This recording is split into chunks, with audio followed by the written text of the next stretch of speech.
It's another episode of DeLorean Bucket List, and in this show we're going to replace the front windscreen in the car. The car being almost 40 years of age, I'm getting some delamination at the bottom of the screen. The main reason why I'm replacing the screen is I cracked it. Through the episodes that you've been watching on the car, I've tried to update some of the components in the vehicle. One of the problems with the car is its visibility. It's terrible.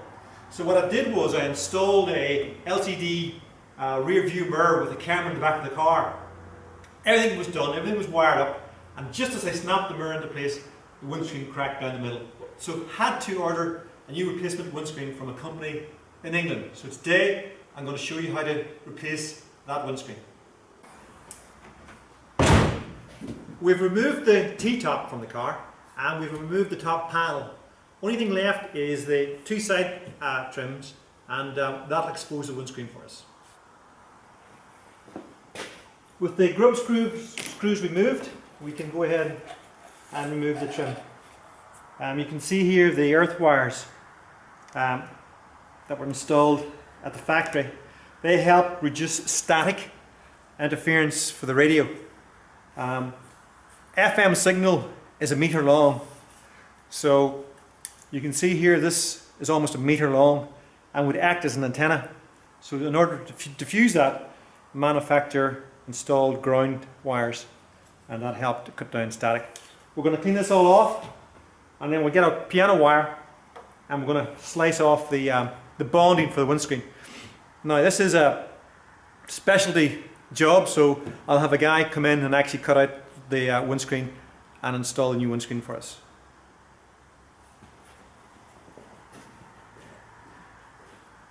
We now move to the passenger side and remove the three grub screws in that, which I've partially done, and remove the trim.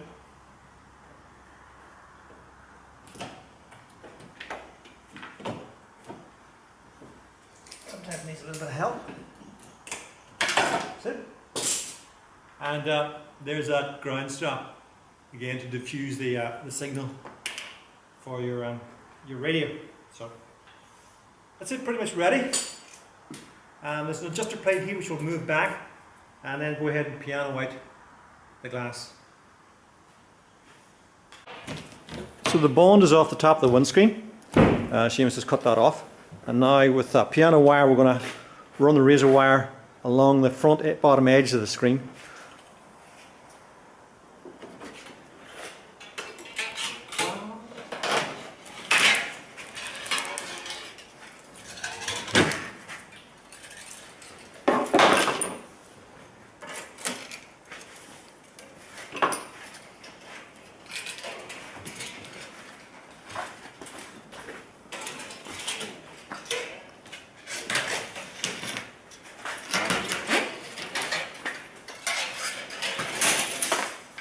And that basically is it. Almost 40 years in there. The windscreen was suffering from some delamination, so I don't mind doing this. So we're going to go ahead and lift it out. Just bear with me.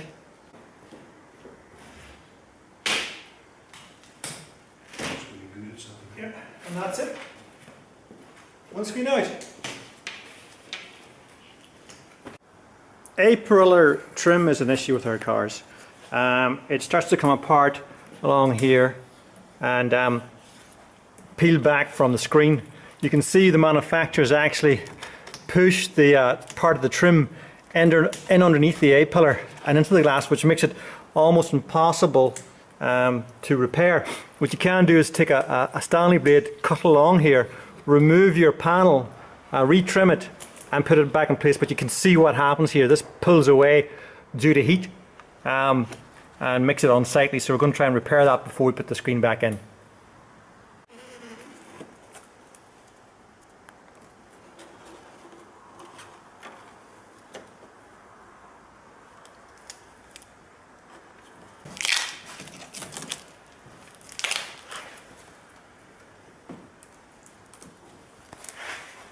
Alright, so the new screen's out of the box, and Seamus is just prepping it up here. Getting ready to install the car.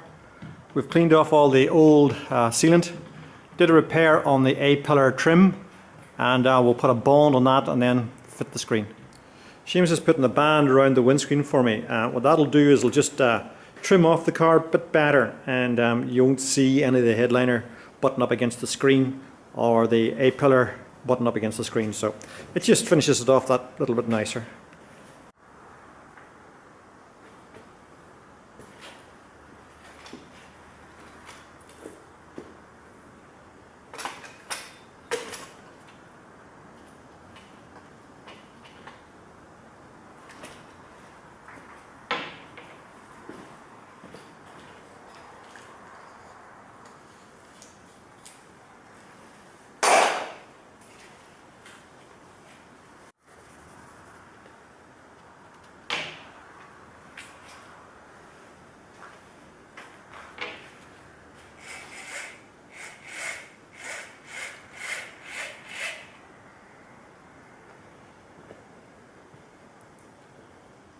This is the little spud for the rear view mirror that Seamus is mounting.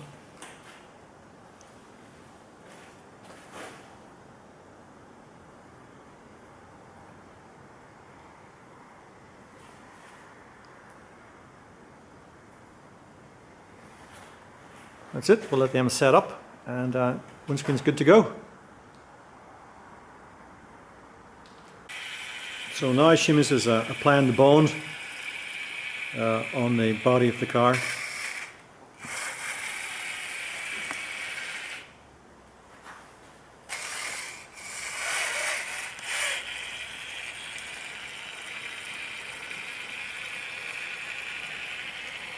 There's two little toggles you'll notice on the bottom of the screen. That's the windscreen basically sits down into those. You can see two of them at either side of just right here. That allows the windscreen to sit.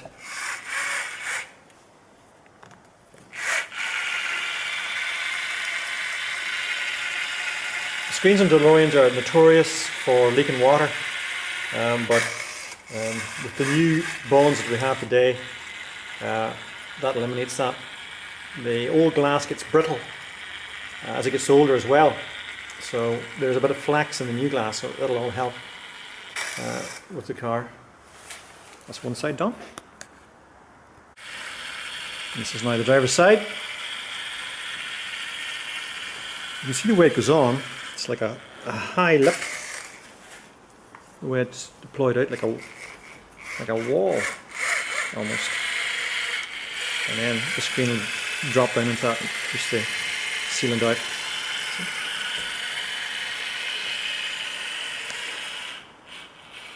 Stand up. Okay. Looks nice. That band suits it. Just like that nastiness, hopefully. Yeah. Talking about it now. Maybe it's up to date. More modern look? A bit, yeah. Yeah.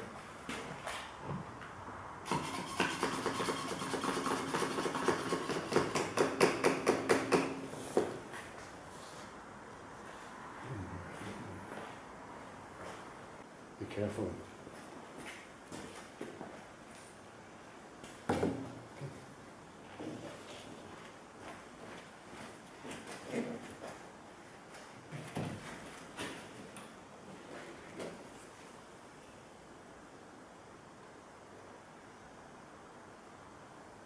Okay.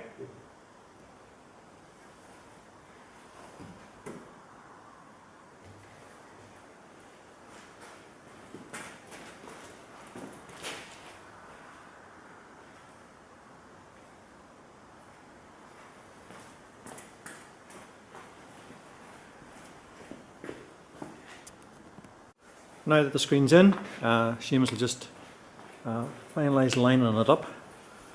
You can see where those little tabs just allow the windscreen to rest while it sets up.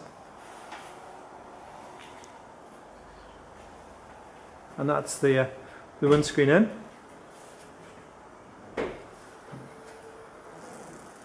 That's another milestone in the DeLorean bucket list. Our windscreen is fitted. Things to remember is, as the glue is setting up, it's imperative to have your doors closed or the roof can bend slightly in the middle and your adjustment the doors go off. Even though you've got a reinforcement in here supporting the roof, once you fit the windscreen, close the doors as soon as you can to allow the bond to set up in this particular position. So that's it with the windscreen in. Looks great. Glass fades after a while.